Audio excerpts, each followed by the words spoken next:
ప్రతి ఇంటికి చేరే ఉదయం వెలుగు లాంటి వార్తలు నిజం, నిబద్ధత, నమ్మకంతో మీ ముందుకు వచ్చే మీ స్వంత ఛానల్ ఉదయం న్యూస్. ఉదయం న్యూస్ కి నమస్కారం. ప్రతి నెల శనివారం నిర్వహిస్తున్న స్వచ్ఛ కార్యక్రమాన్ని గత 2 సంవత్సరాలుగా విజయవంతంగా కొనసాగిస్తున్నామని నరసరావుపేట శాసనసభ్యులు డాక్టర్ చదలవాడ అరవింద్ బాబు తెలిపారు. ప్రధాని నరేంద్ర మోడీ ఆశీస్సులు, సీఎం నారా చంద్రబాబు నాయుడు ఆలోచనలు, జనసేన అధినేత పవన్ కళ్యాణ్ పట్టుదల, మంత్రి నారా లోకేష్ ప్రోత్సాహంతో ఈ కార్యక్రమాన్ని ముందుకు తీసుకెళ్తున్నామని పేర్కొన్నారు. ప్రతి నెల శనివారం ఉదయం కార్యక్రమాన్ని మొదలుపెట్టి చేస్తున్నాము.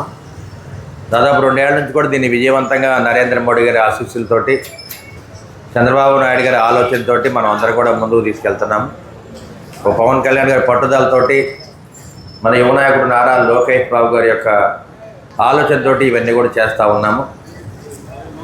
గడిచిన 2 ఏళ్లుగా ఈ కార్యక్రమాన్ని చేస్తున్నందుకు, ఇవాళ మార్కెట్ సెంటర్లో ఈ కార్యక్రమాన్ని పెట్టినందుకు మరి మార్కెట్లో ఉన్న యూత్ అంతా కూడా రావడం జరిగింది. మరి అందరం కూడా ఈ కార్యక్రమాన్ని విజయవంతం చేస్తూ,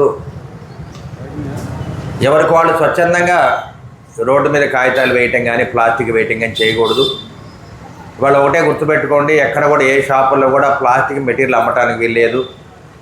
ప్లాస్టిక్ గ్లాసులు కానీ, డిస్పోజబుల్ గ్లాసులు కానీ, డిస్పోజబుల్ ప్లేట్ కానీ వాడటానికి వీల్లేదు. అందరూ కూడా హోటల్స్లో కూడా స్టీల్ ప్లేటు, స్టీల్ గ్లాసులతోటి టిఫిన్ పెట్టాలి.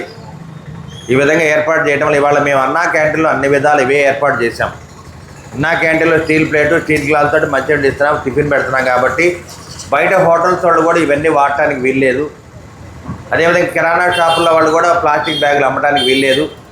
ఎవరైనా అమ్మితే కనుక వారి మీద చర్యలు తీసుకుంటారు మున్సిపల్ కమిషనర్ గారు. కలెక్టర్ ఆదేశాల ప్రకారం ఇవన్నీ కూడా జరుగుతున్నాయి. కాబట్టి అందరూ కూడా దీన్ని పాటించాలి. ప్లాస్టిక్ వద్దు, జూట్ ముద్దనే కార్యక్రమాన్ని మనం చేపట్టాము. అందరూ కూడా షాపుల్లో కూడా జూట్ బ్యాగులు ఇట్లాంటివి పెట్టుకొని వాళ్ళకి ఇవ్వటం మంచిది. అదేవిధంగా షాపుల దగ్గర మీరు డస్ట్బిన్లు కూడా పెట్టుకోవాలి. ఎక్కడ కూడా రోడ్డు మీద చెత్త కనపడకూడదు. షాపుల దగ్గర కానీ చెత్త కనపడితే వారి మీద చర్యలు తీసుకుంటారు మున్సిపాలిటీ వాళ్ళు. కాబట్టి అందరూ కూడా ముందుగానే హెచ్చరిక చేస్తున్నాము. అందరూ కూడా జాగ్రత్తగా ఉండాలని చెప్పి తెలియజేస్తూ, మనం అందరం కూడా మరి ఎవరో నాయకులు నరేంద్ర మోడీ గారు, చంద్రబాబు నాయుడు గారు చెప్తే కాదు, మనం కూడా మన పరిసర ప్రాంతాలను శుభ్రం చేసుకోవాలి.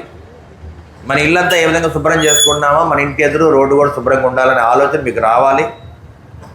మరి స్వతంత్రం వచ్చినప్పటికీ కూడా ఇటువంటి ఆలోచన మన ఎవరికి రాని పరిస్థితి. అందుకనే మన టీడీపీ, జనసేన, బీజేపీ నాయకులు అందరూ కూడా ఇక్కడికి రావడం జరిగింది. మన జనసేన నాయకులు, యువకులు కూడా నేను ఒకటే చెప్తున్నాను, మీరందరూ కూడా రోడ్లు తిరగాలి. ఎక్కడ చెత్త కాగితాలు కనపడి ఎమ్మడి ఎత్తేయాలి. ఈ కార్యక్రమం స్వచ్ఛందంగా మీరు తీసుకోవాలి. పవన్ కళ్యాణ్ గారు నిన్నే పిలిపించారు. మా జన సైనికులు, మన పచ్చ సైనికులు అందరూ కూడా కలిసికట్టుగా పనిచేయాలి. ఎక్కడ కూడా చెత్తరహితమైన సమాజాన్ని నిర్మించాలని చెప్పడం జరిగింది. కాబట్టి మనం దాన్ని సిద్ధంగా ఉందాం. మీరు కూడా మాతో పాటు ప్రయాణం చేయాలి. మీకు కూడా రివార్డులు ఇస్తామని చెప్పి తెలియజేస్తున్నాము.